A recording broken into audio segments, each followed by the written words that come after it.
Desde sus primeras décadas, el cine buscó ser más que entretenimiento. Hoy tenemos una buena cantidad de películas que logran afectarnos a nivel intelectual, que desafían a trabajar nuestra mente o que nos ofrecen imágenes y conceptos que desconocíamos. Pueden ser producciones de distinto presupuesto, nacionalidad o época, pero siempre con algo más para decir. Por eso vamos a concentrarnos bien, que hoy revisaremos 10 películas que seguro los van a dejar pensando. Espero que les gusten. Número 10. A Christopher Nolan le encanta ponernos a prueba. Sus tomas complejas con estructuras no lineales pueden confundir tanto como fascinar. En Inception, también conocida como El Origen, Leonardo DiCaprio es Dom Cobb, el líder de unos ladrones que se infiltran en el subconsciente de las personas para extraer datos. Pero en esas misiones suele ser acechado por Maud, su esposa muerta. De este modo, y al margen de sus impactantes escenas, la película puede ser vista como la historia de un hombre que no puede sacarse a una mujer de la cabeza. También hay otro detalle crucial. Como casi todo el tiempo se están adelantando en el subconsciente de alguien, Cobb usa un trompo, al que llama tótem, para averiguar si está en el mundo real. Si no cae, es porque sigue soñando. Pero en la escena final, cuando parece que el personaje puede reencontrarse con sus hijos, el trompo gira y cuando parece que pierde velocidad, la imagen corta a negro. ¿Qué pasó entonces? En 2015, Nolan explicó que quiso dar a entender que la percepción de la realidad es algo enteramente subjetivo. El Origen es el ejemplo perfecto de cómo una superproducción de Hollywood también puede dejarnos pensando durante mucho tiempo. Número 9. El cine europeo siempre fue más audaz que el del resto del mundo. Uno de sus representantes más recientes es Michael Haneke, responsable de films como Funny Games de 1997. El argumento parece simple. Un matrimonio y su hijo viajan a una casa en las afueras donde son tomados de rehenes por dos adolescentes psicóticos. Por supuesto, hay tensión, hay tortura física y psicológica y hay muerte. Se trata de un thriller psicológico repleto de sadismo, pero Haneke le da un giro inesperado. Uno de los intrusos suele romper la cuarta pared e involucra al espectador en sus macabras acciones, y cuando la mujer aprovecha una distracción y mata de un disparo a uno de los jóvenes, el otro usa el control remoto para rebobinar la imagen e impedir el asesinato. Un detalle curioso y extravagante si tenemos en cuenta que no es un film del género fantástico. El director confesó que pretendía hablar de la violencia en la sociedad y del rol de los medios de comunicación, donde el morbo de los espectadores juega un papel decisivo. Así logra que Funny Games genere debates, polémicas y sobre todo que nadie pueda olvidarla. En 2007 Haneke estrenó Funny Games US, una remake exacta de la original pero con actores más conocidos. Aquí extiende su búsqueda incluso para reflexionar acerca de las películas que son rehechas. Número 8. Pocos cineastas actuales logran asombrar como Michel Gondry. Su genio visual y su pasión por estructuras narrativas osadas venían llamando la atención desde sus videoclips y lo acompañaron cuando pasó a los largometrajes. En Eterno Resplandor de una mente sin recuerdos del año 2004, Jim Carrey es un hombre que contrata a una empresa para que le elimine todos los recuerdos de su exnovia, interpretada por Kate Winslet. Pero él decide no deshacerse de aquellos momentos más felices y luchará para preservarlos. Gondry aprovecha esta trama para contar una epopeya subconsciente sobre el amor, la memoria y el dolor. Cada secuencia nos lleva por distintas sensaciones en un viaje emocional e intelectual. Además del realizador francés, el mérito también le corresponde al guionista Charlie Kaufman, quien ganó el Oscar por su trabajo. Kaufman también escribió para Spike Jonze, otro cineasta que desafía a su público, y hoy él mismo dirige sus proyectos, consolidándose como un autor. Número 7. Las historias con viajes temporales invitan a prestar atención, a concentrarse en los detalles y sobre todo nos dejan pensando muchos días seguidos. Terry Gilliam lo consigue con su película 12 monos. En un futuro postapocalíptico, un prisionero es enviado varias veces al pasado para encontrar detalles de la epidemia que causó el fin del mundo. Allí conocerá personajes que serán fundamentales en la pandemia y también tendrá inesperadas revelaciones personales. Bruce Willis y Brad Pitt encabezan este film repleto de saltos en el tiempo, vueltas de tuerca e ideas que lo vuelven aún más complejo, como la posibilidad de que todo sea la imaginación de un loco. Justamente eso es en buena parte lo que trajo a Gilliam al proyecto, la percepción de lo que el mundo es o deja de ser. Ya que estamos, también recomiendo La Jetée, el corto de Chris Marker en el que se basa la película, otra pieza destinada a hacernos pensar. Número 6.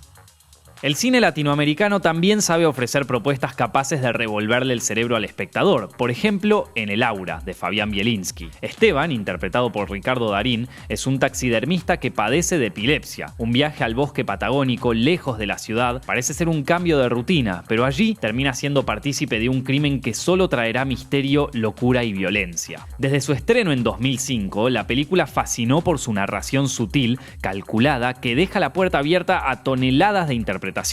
Hasta es posible pensar que todo lo que ocurre a Esteban durante el viaje está en su cabeza. La actuación de Darín también contribuye a la particular atmósfera de la historia. No caben dudas de que es su trabajo más intrigante y ambiguo. El Aura, como dijimos, es la segunda película de Fabián Bielinski tras Nueve Reinas, y lamentablemente la última, ya que falleció en el año 2006, pero nos dejó una de las obras más inteligentes y arriesgadas del cine argentino y del cine mundial. Número 5.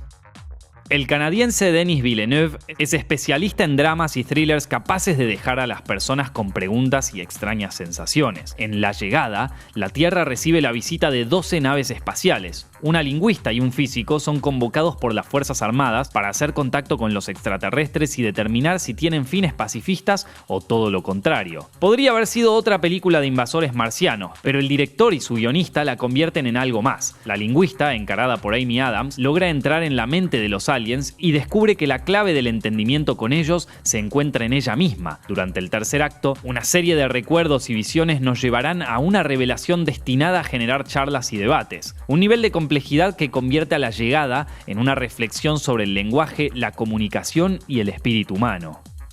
Número 4.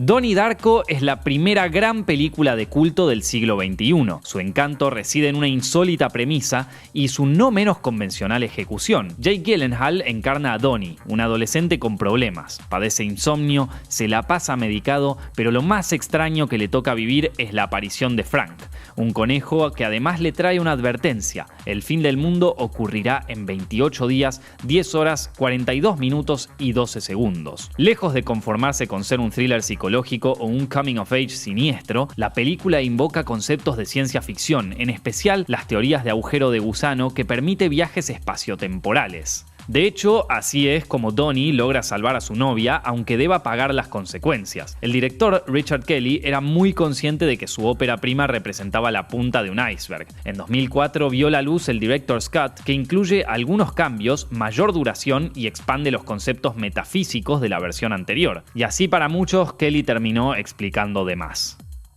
Número 3.